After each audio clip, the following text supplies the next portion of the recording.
Middle east में अब भयंकर आग लग चुकी है। 13 जून की रात इजराइल ने ईरान के दिल पर सर्जिकल स्ट्राइक की। ऑपरेशन रेड वेडिंग और ऑपरेशन नार्निया।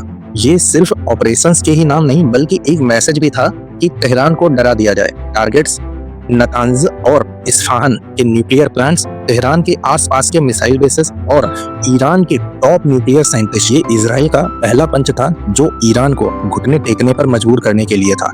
लेकिन ईरान चुप नहीं रहा। 19 जून से शुरू हुई मिसाइल्स की बरसात, 500 से ज्यादा बैलिस्टिक मिसाइल्स और ड्रोन, टेल अवीव, हाइफा, होलोन और बियरशेबा तक। हॉस्पिटल, सिविलियन एरियाज, सब कुछ टारगेट पे था। इसकी इकोनॉमी और लोगों का मोरल दोनों ही हिल गए।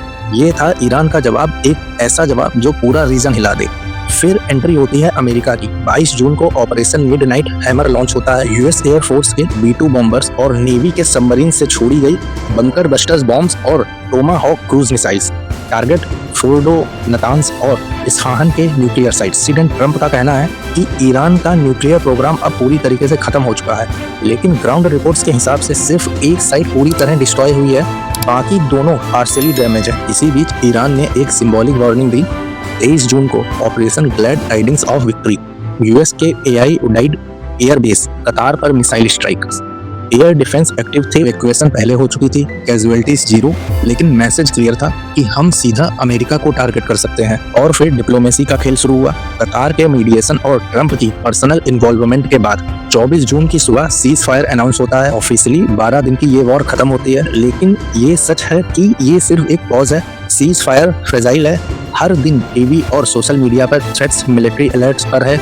ईरान में डिबेट चल रही है कि न्यूक्लियर पॉलिसीज को एग्रेसिवली बनाया जाए या वेस्ट से डील की जाए।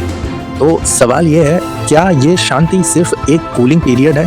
क्या अगले कुछ महीनों में मिडिल ईस्ट फिर से ब्लास्ट होने वाला है? और सबसे बड़ा सवाल, क्या इस वॉर ने ईरान का न्यूक्लियर सपना खत्म कर दिया या सिर्फ उसका कैलेंडर डिले किया है?